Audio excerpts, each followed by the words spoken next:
الكنافة من غير ما تحمريها، والبسبوسة من غير ما تسويها، والجلاش مرة واحدة في الصينية هترميه. هنعمل النهاردة صينية جميلة جدا فيها كنافة وجلاش وبسبوسة بخطوة واحدة.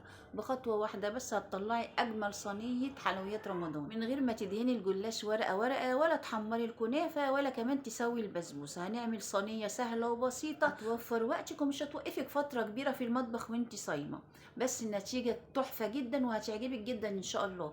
وهقول لك ايه سر قرمشه الجلاش معانا، وازاي هيطلع مورق معانا من غير ما ندهنه ورقه ورقه. ورمضان كريم وكل سنه وانتم طيبين. تابعوا معانا الفيديو للاخر، ولو عجبكم الفيديو ما تنسوش اللايك والشير وسبسكرايب للقناه ليصلكم منا كل جديد. ورمضان كريم وكل سنه وانتم طيبين. وقبل ما نبدا نسمي الله ونصلي على رسولنا الكريم صلى الله عليه وسلم.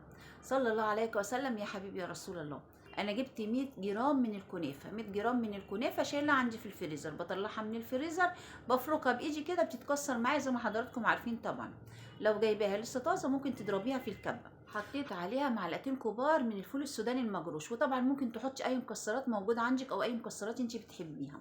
جبت معايا كمان كوبايه من سميد البسبوسه، دي البسبوسه السائب اللي بنجيبه من عند العطار. حطيت برضو عليهم معلقتين كبار من جوز الهند الناعم، ومعايا كمان نص كوبايه من السمنه. نص كوبايه سايحه زي ما حضراتكم شايفين كده بس مش سخنه، يعني السمنه مسيحاها سايحه بارده. حطيت منها معلقتين على الكنافه وكمان معلقتين على البسبوسه او سميد البسبوسه. هنقلب بقى سميد البسبوسه بالسمنه، وكمان هنقلب الكنافه بتاعتنا بالسمنه. المهم ان احنا نغلفهم كويس جدا بالسمنه، سواء بقى البسبوسه او الكنافه. هنغلفها كويس جدا زي ما حضراتكم شايفين كده معانا. البسبوسه اتغلفت معانا كويس جدا، وكمان الكنافه برضو هنقلبها تقليب كويس جدا. ويا ريت بقى تقلبيها بايدك احسن، طبعا هتخلي السمنه تتغلف في الكنافه كويس جدا. ومعايا بقى لفه من الجلاش، وطبعا احلى جلاش تعمليه الجلاش الطازه اللي بيكون لسه طازه وجايباه طازه. وعلى فكره الجلاش بتاع الفطاطر يا جماعه بيكون طازه ويوم بيوم بيجيبه، يعني بلاش جلاش السوبر ماركت لانه بيبقى مركون عندهم فتره كبيره في الفريزر. الجلاش الطازه من عند الفطاطري على طول بيبقى حلو جدا وبيديكي نتيجه جميله جدا معاكي. خدت نص الجلاش اللي معايا، نص لفه الجلاش اللي معايا، وحطيتها في الصينيه زي ما حضراتكم شايفين كده، وانا مش دهنه الصينيه ولا اي حاجه. بعد بقى ما حطينا نص الجلاش في الصينيه او نص لفه الجلاش في الصينيه زي ما حضراتكم شايفين كده، بجيب الكنافه اللي معايا واحطها في نص لفه الجلاش زي ما حضراتكم شايفين كده. فردت نص الكنافه في نص لفه الجلاش. هجيب بقى البسبوسه اللي معايا احطها في النص التاني. يبقى انا بالشكل ده خدت نص كنافه ونص جلاش. طبعا بنسويهم كويس جدا عشان يبقوا متظبطين على نص لفه الجلاش زي ما حضراتكم شايفين كده معانا بالظبط. وبعد كده بنجيب نص لفه الجلاش التانية ونروح شايلينها مره واحده وحاطينها برده فوق الحشوه بتاعتنا. وزي ما حضراتكم شايفين كده معانا، لا بناخد ورقه ورقه ولا بندهن ورقه ورقه ولا اي حاجه، كله مره واحده كده على طول. فده هيسهل معاكي وقت كبير جدا في وقفه المطبخ خاصه وانت صايمه. بعد كده هنيجي بقى من النص كده بالظبط ونروح قاسمين عشان نبقى عارفين نص الجلاش نص الكنافه ونص البسبوسه. انا بقى هعمل الكنافه او هعمل البسبوسه بشكل وهعمل الكنافه بشكل تاني عشان ابقى عارفه البسبوسه من الكنافه. هخلي صوابع البسبوسه مربعات واخلي صوابع الكنافه صوابع كده طويله، عشان يبقى في فرق بين الكنافه وبين البسبوسه، او حشوه الكنافه وحشوه البسبوسه. وطبعا زي ما تحبي خالص مفيش اي مشكله.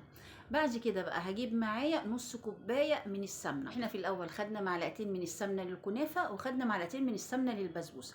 هناخد دلوقتي نص كوبايه من السمنه، يعني احنا ده كله لسه ما دخلناش في كوبايه الا ربع من السمنه. علشان الجلاش بتاعنا يبقى مقرمش معانا كده وجميل، هنحط عليه معلقتين او 3 معالق من الزيت. الزيت هيخلي الجلاش بتاعنا مقرمش وجميل جدا. وكمان احط معايا معلقه من البيكنج باودر. البيكنج باودر هيخلي الجلاش معايا مورق ومش هيخليني احتاج ان انا ادهن الجلاش ورقه ورقه. وطبعا معلقتين الزيت هم سر قرمشه الجلاش معانا. دخلنا بقى الجلاش بتاعنا على فرن 180، ما بياخدش 20 دقيقه او 25 دقيقه بالكتير قوي، لان الجلاش زي ما حضراتكم عارفين ما بياخدش سوا كتير. طلع بقى الجلاش معايا سخن، ومعايا بقى كوبايه كده من الشربات. والشربات طبعا احنا مجهزين شربات الحلويات علشان خاطر رمضان، عاملين طبعا كميه من الشربات، فالشربات بيبقى جاهز معانا على طول. وطبعا ده بيسهل علينا وقت ومجهود خاصه في شهر رمضان. هنطلع بقى صينيه الجلاش بتاعتنا وهي سخنه كده من الفرن، ونروح ساقيينها على طول الشربات بتاعنا، نديها شربات. ولو حطيتي للجلاش سمنه زياده ما تقلقيش خالص، الجلاش هيتحمر في الفرن وياخد السمنه اللي هو عايزها، والسمنه اللي هتتبقى معاكي في الصينيه هتتصفى عادي مفيش مشكله. بس احنا كميه السمنه اللي احنا حطيناها دي للجلاش كانت مظبوطه جدا عليه. وزي ما حضراتكم شايفين الجلاش بتاعنا عامل ازاي، احنا طبعا حطيناه على فرن درجه حراره 180، حطيناه على الرف الوسطاني. بتحمري الجلاش معاكي، ولو ما احمرش وشه، لو الجلاش ارضيته احمرت وشه ما اتحمرش، طبعا بتفتحي عليه الشوايه 3 4 دقايق كده. زي ما حضراتكم شايفين الجلاش بتاعنا طالع تحفه جدا ما شاء الله، والحشوه جميله جدا، والحشوه طعمها جميل جدا، وكمان اخف من انك تكوني محمره الكنافه او مسويه البسبوسه. الحشوه كده خفيفه جدا جوه الجلاش وطعمها تحفه جدا، وما تقلقيش مش هتبقى نيه ولا حاجه، بالعكس هتبقى واخده تسويه في الفرن جميله. زي ما حضراتكم شايفين كده معانا الجلاش شكله تحفه قد ايه، وكمان طعمه خطير جدا بصراحه، كل اللي كله عجبه جدا. فقلت اشارك مع حضراتكم الوصفه دي لعل وعسى حد يستفيد منها. ويا ريت طبعا لو عجبتك الوصفه واستفدتي منها، يا ريت ما تنسيش تدعمينا باللايك والشير وسبسكرايب للقناه ليصلك منا كل جديد. واحنا مش دي الوصفه الوحيده اللي احنا عاملينها على القناه، احنا عاملين وصفات حلوه جدا على القناه، وعاملين كمان حلويات كتيره جدا برضو على القناه.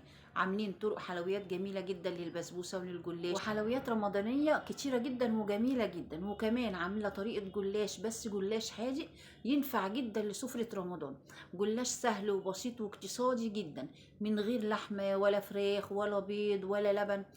يعني وصفة جميلة جدا واقتصادية جدا، ممكن تعمليها كل يوم على سفرة رمضان. وعامله لكم كمان أفكار حلوة جدا واقتصادية جدا لسفرة أول يوم رمضان وتاني يوم وتالت يوم رمضان، أفكار حلوة جدا واقتصادية إن شاء الله برضو هتستفادوا منها.